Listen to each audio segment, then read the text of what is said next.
All right, best of the year aquariums. Starting with the things that you guys pick up the most, so voted as the most popular by you, and what you recommend to each other. What is it? It's the Innovative Marine 25 Lagoon, the 10-gallon Peninsula, and also a Red Sea Reefer 350. Those are the three options that are the most popular, but we're gonna go through a whole bunch of different tanks today so you can see what might be right for you. Might as well start with the two that are in front of us. Best for multiple biotopes. And this is really unique because there aren't a lot of tanks that do this, but it's the Innovative Marine Encore 20-gallon, which is actually a fusion of two 10-gallon displays. They're separate filtration systems. They just happen to be stuck together. This makes it real compact. So that could be because I want to create two totally different aquascapes. You know, this could be like a little, like a negative space one. This could be a totally different biotope of only euphilia.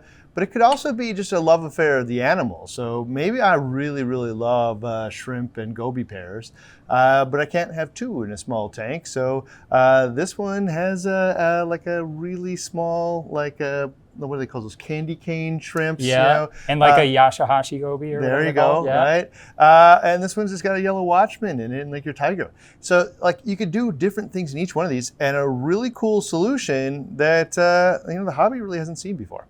All right, what about best like nano-ish size tank that comes with the light? What could it be? It's gonna be this Max Spec Dice right here. It's a great little tank and it's quite affordable, especially considering that it already has the light with it. Yeah, the light is usually the most expensive thing other than the tank itself that you'll add on. So the fact for about $300 or just over that, you're gonna get a return pump, a light, the arm, you're gonna get a filter sock and the tank itself. Really, this makes it one of the best kits out there, specifically if you're trying to make it affordable. All right, what about best for like an expansion tank, like one in your kids' room, one in your home office, one in your office at work, one in the kitchen, you know, somewhere in the house where you just want to add something cool. What about that? For that, Innovative Marine's got two really good options. It's the 14 or 20-gallon Nuvo Peninsula. The nice thing with a Peninsula is you've got 3 viewing panels, so you can stick it somewhere, have like seating on either side of it, or have it on a kitchen island and enjoy it from multiple sides, which is really nice when you're dealing with a smaller tank like that. But if you've got a little bit more moolah and you want it more like an all-in-one system where you're not worrying about anything, Red Sea's Max Nano and Nano Peninsula are really great options too. I would definitely say that if you've spent a few bucks on your decor in your house, the Red Sea Max Nano will fit that. It'll fit anywhere. It just looks really slick. The stand looks slick. The whole thing looks polished top to bottom. Oh yeah. And it comes with a stand, which is important. So, or I think it can actually be purchased without a stand now as possibly, well. Yeah. But in any case, the Red Sea Max Nano, really, really sharp looking tank. All right, best beginner tank. You might think it's really small like this, but in reality, we should go at least a little bit bigger than that. What is it? In that case, you'd be looking at like the Nuvo 40-gallon, gives you more volume. You could also do the Red Sea Max E170, which gives you all you're gonna need to get the tank started as well. So there's a little bit less piecing together and thinking involved. Or if you wanna go a little bit bigger, go with that 48-inch tank, go for the Aquaforce Ocean Guard. Yeah, the Ocean Guard one will have a sump down below, but it's like pre-plumbed. You just kind of set it all up so you're not like becoming a plumber or anything. But it then now has options to go into the future, right? But again, it comes with all the stuff that you need for the most part. But the Red Sea E170 will even come with things like lights on it too, right? But the not the E series, Nuvo 40. The Nuvo 40 also. These are kind of like more squarish type tanks. And one of the reasons that we chose this for beginners is because, or your first tank, is because it, again, will only take like one light in most cases, which really, you know, cuts down the cost of the whole thing. You can get longer tanks, but you'll end up with multiple lights. And even though they're lower power, they still end up being more. Okay, another reason, 40 gallons. 40 gallons seems to be right about the area where, you know, my water changes and maintenance isn't all that big. One bucket. But also it gives room for mistakes. Yes. So something like a 13-gallon tank, well, things can go south kind of fast. If I stop managing like the water changes or whatever, it'll get polluted. A 40-gallon tank will actually, whatever will go bad in a 13-gallon tank in a single month would take 3 months to go bad in a 40-gallon tank, giving you that buffer. And buffer, I'll say, isn't because you're lazy. It's because you had a really awesome summer. You know, you had a really hard summer, you know, whatever. Some life happens and it had distraction in the tank. These smaller tanks you really should pay attention to more. Getting that 40-gallon range is perfect. All right, best all-in-one, meaning it's got this little compartment back here, but on a budget. What is it? In that case, you're gonna go wanna pick up a 40-gallon breeder and then the Fiji Cube all-in-one drop-in kit, which basically turns it into a 40-gallon breeder peninsula all-in-one.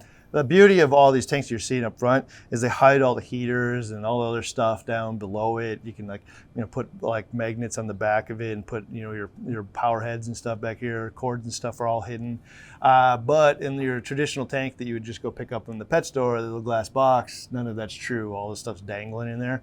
But if you get the all-in-one box, now you can add it to a 40-gallon breeder or even a 20-gallon long. Yep. And then all of a sudden, you get all the benefits of this without any of the cost. In fact, you could probably go like on Craigslist or Facebook Marketplace and get a 40-gallon breeder for like $20 just to get it out of my house. Add this in, and it's almost like functionally the same as these, but way, way, way, way lower cost. All right, best for if you want the cleanest possible look from any of these tanks, what is it?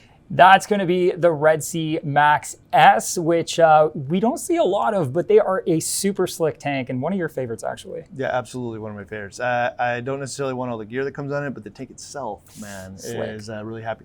So the reason for that is if you pulled any experienced reefer, very few of us want overflow boxes in our tanks anymore. There's a big, huge tower that obstructs flow. I have to aquascape around it.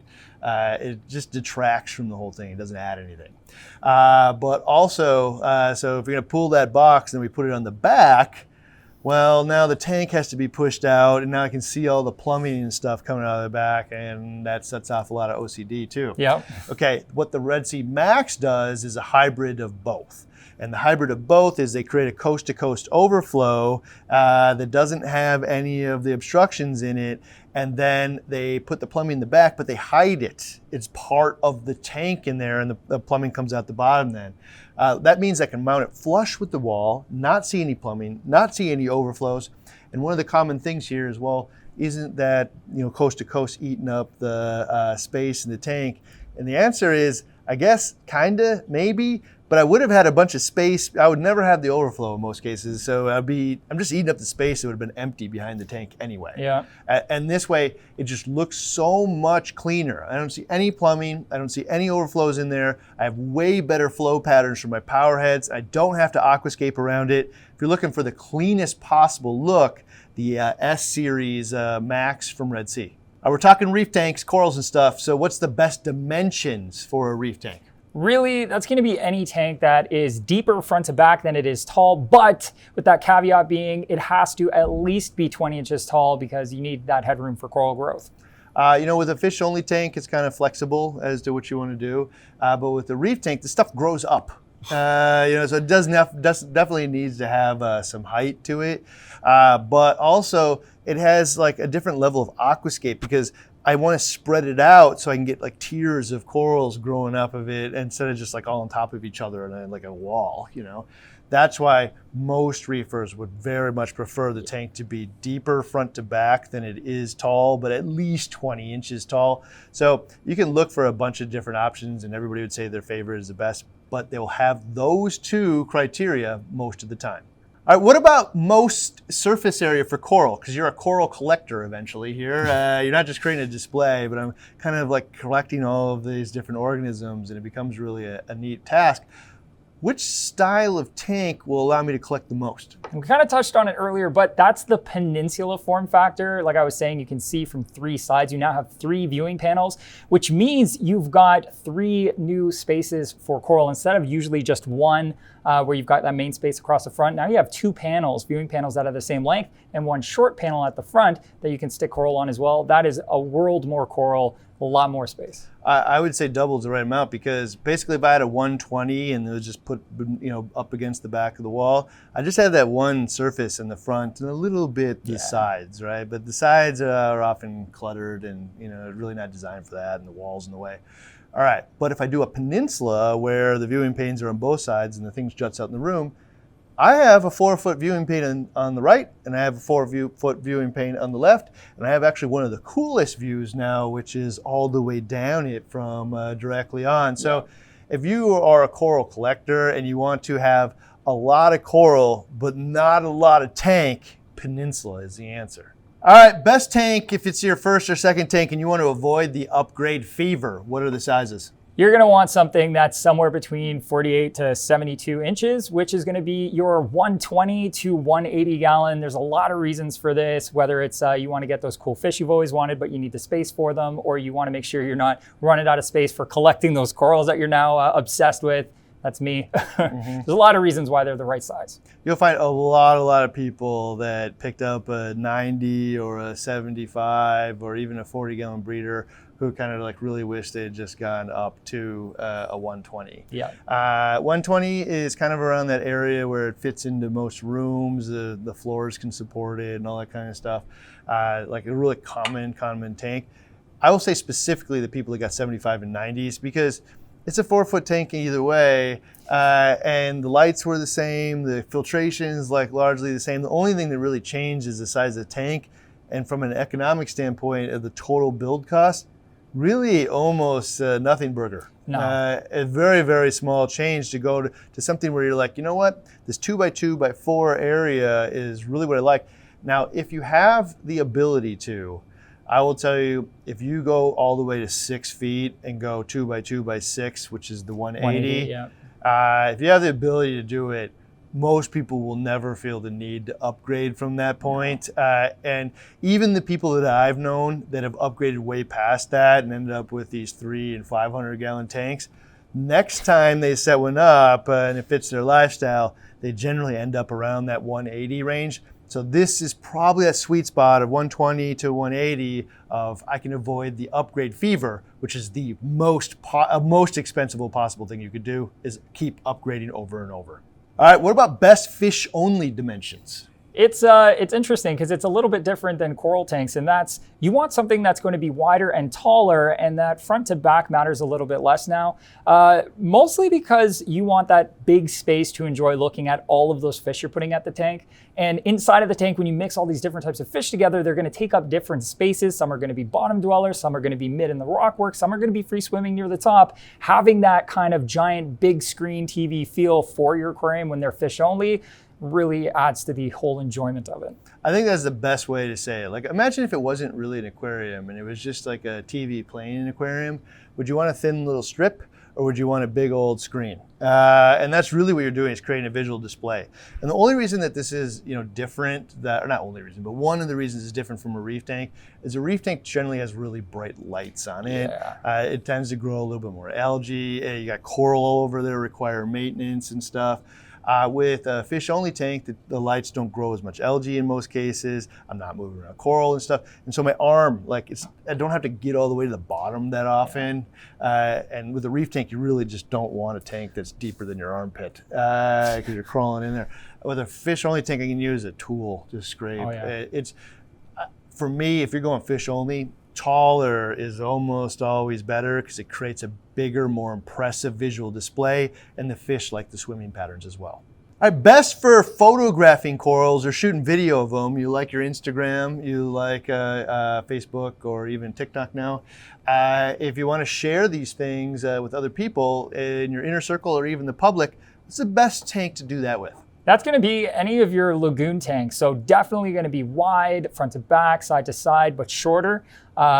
Sometimes even less than that 20 inches we were talking about. Mm-hmm. A really good reason for that is you're going to get those impressive deep dimension looking shots from the front and the back, but it also makes it a lot easier to grab one of those coral viewers, drop it right on the surface of the water and get your phone shots top down, real close to the corals. You can get your macro shots. It's phenomenal. Okay, if you haven't done this, pick yourself up one of those top-down coral viewers. It's just like a little plastic dish that you can set in the top of the tank, and then just set your phone on the top of it, and you can kind of like put the video on and move it around and take pictures or whatever.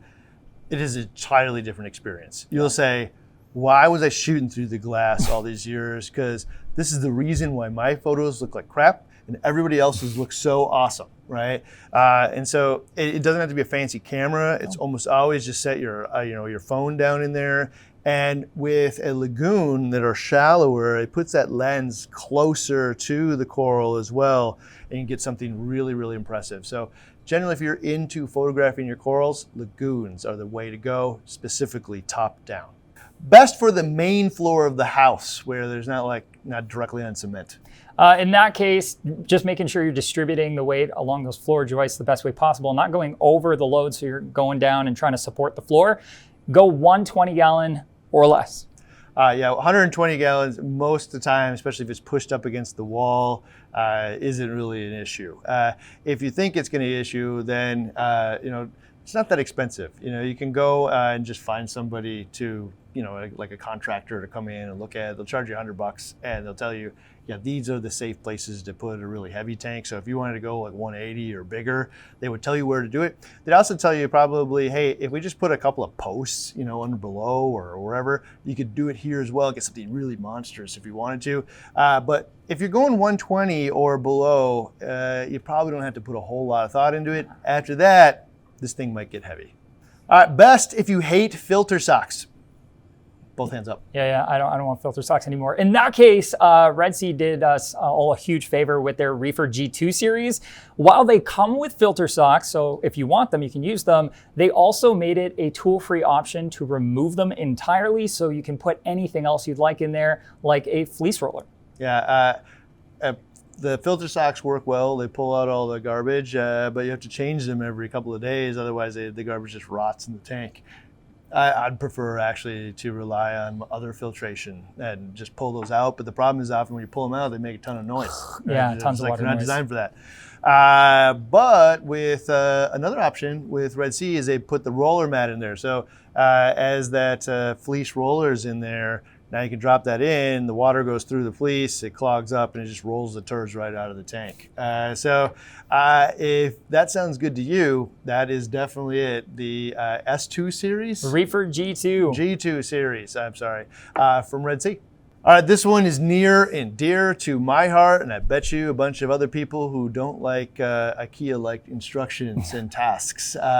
So best if you want the best available cabinets, you don't want to have to build it, and you sure would like it if there's a couple of color options. That's going to be Aquaforest Ocean Guard series. I actually have one of those. I love this thing. These are probably the best built marine grade stands that I've personally come across, plus the ability to swap out the color panels. First of all, you've got, I think, like 5 different colors you can choose from. We say colors, but it's like versions of white and then grays to black.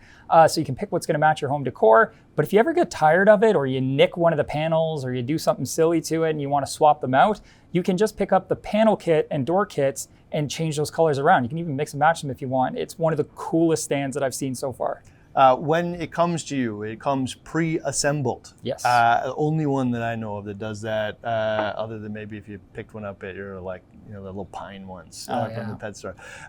These things are super, super sturdy. They're rock solid. They come in the box already assembled. I'm not like screwing together 80-20 or shredding holes and fiberboard and stuff like that. And then, like you said, what they have is a unique approach to this, which is snap-on panels on the outside, so that you can have whatever these various shades of gray and black. Maybe they'll have colors in the future as well if you guys ask for them. But I can change it out. It is like you touch it and you know that you have something different here. And I don't really want to do all that project. I just want to set up the tank, put it on there, and go. All right, best if you want to avoid the overflow tower in your tank, because most of the options out there have that overflow tower in there. So what if I don't want that? In that case, Glass Cages has some really great options with those super low profile boxes that are just at the top and they're super slim, so they're basically invisible. Yeah, like you just take this, instead of having this big tower in there, there's just like this 1-inch thin thing right at the top, and really sucks all the water out.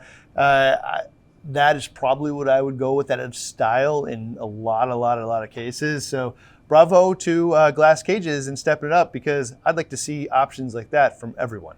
Another one actually is best if you want to pick your own sump, because most of these actually come with a sump, which means they've decided for you how you want to filter your tank. Some of you might appreciate that because I don't want to think about it. I just want to be told what to do. Other of us, it's a hobby and I like to mix and match and create my own thing.